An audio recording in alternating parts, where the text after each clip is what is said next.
Ya, dan kita beralih ke kabar lain. Hakim Agung Nurul Elmiah menyatakan dirugikan oleh pernyataan Siti Horiyah dalam program Indonesia Lawyers Club pada 31 Mei 2016 lalu.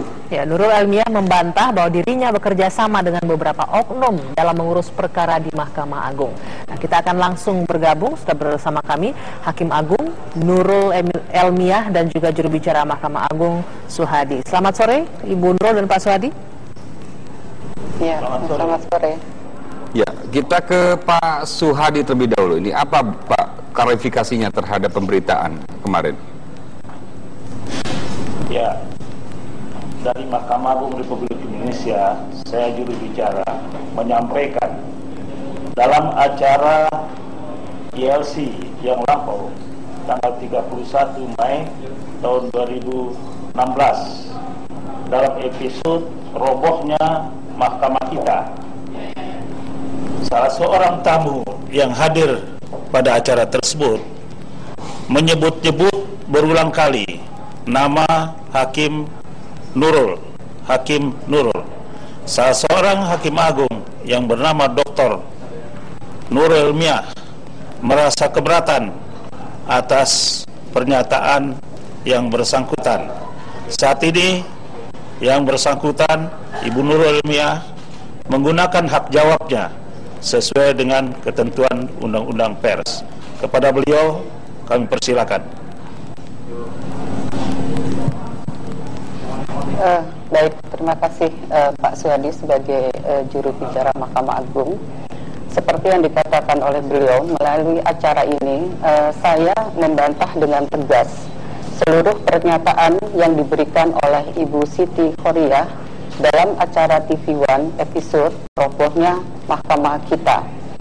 Apa yang disampaikan oleh Ibu Siti Horiyah itu merupakan suatu opini, yaitu pendapat, ide, atau pikiran untuk menjelaskan kecenderungan yang bersifat tidak objektif karena belum mendapat pemastian atau pengujian. Karena apa? Karena faktanya pada tahun 2010 seperti yang Ibu Siti Horiyah katakan sudah berhubungan dengan saya. Itu tidak benar karena saya menjadi Hakim Agung itu sesuai dengan SK yang ada pada saya, yaitu SK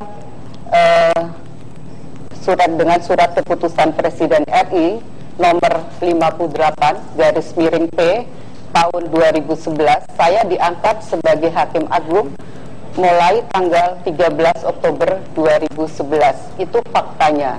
Jadi antara opini yang disampaikan oleh Ibu Siti Horiyah dengan fakta yang ada, yaitu saya diangkat sebagai Hakim Agung, itu sudah tidak benar.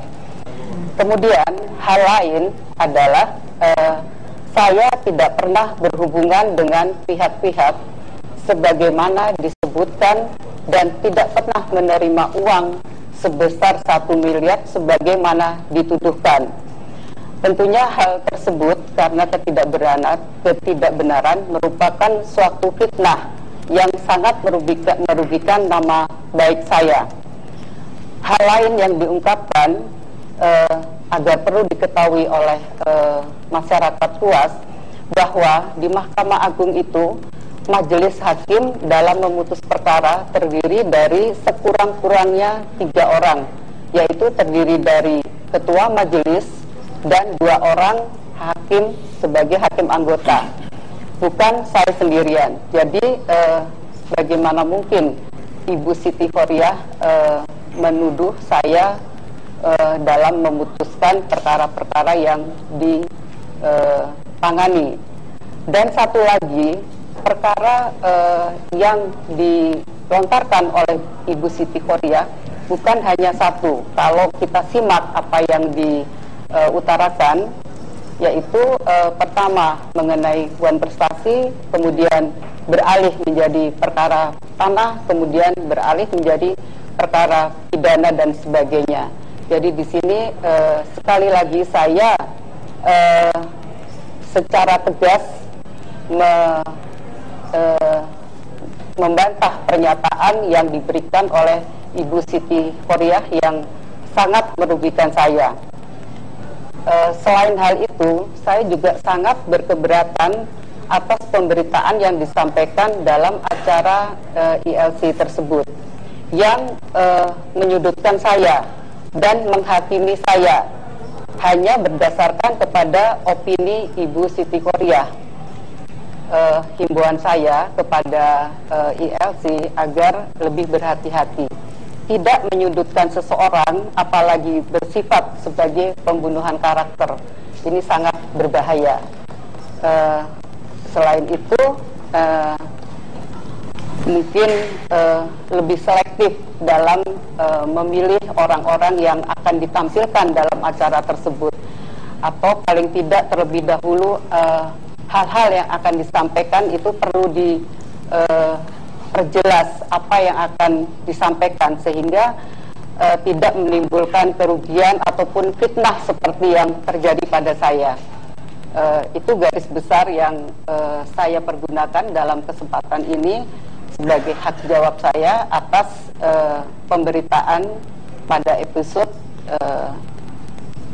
ILC tanggal 31 Mei yang lalu. Baik, terima kasih Ibu Nurul Elmiah dan juga Pak Suhadi ya, juru bicara dari Mahkamah Agung yang sudah menggunakan hak jawabnya ya dalam pemberitaan ILC pada pekan lalu. Ya, dan kabar pertama masih akan kembali dengan kabar-kabar lainnya, diantaranya Komisi Pengawas Persaingan Usaha atau KPPU mendenda 32 perusahaan pengembukan sapi yang melakukan praktek kartel. Kabarnya saat ini.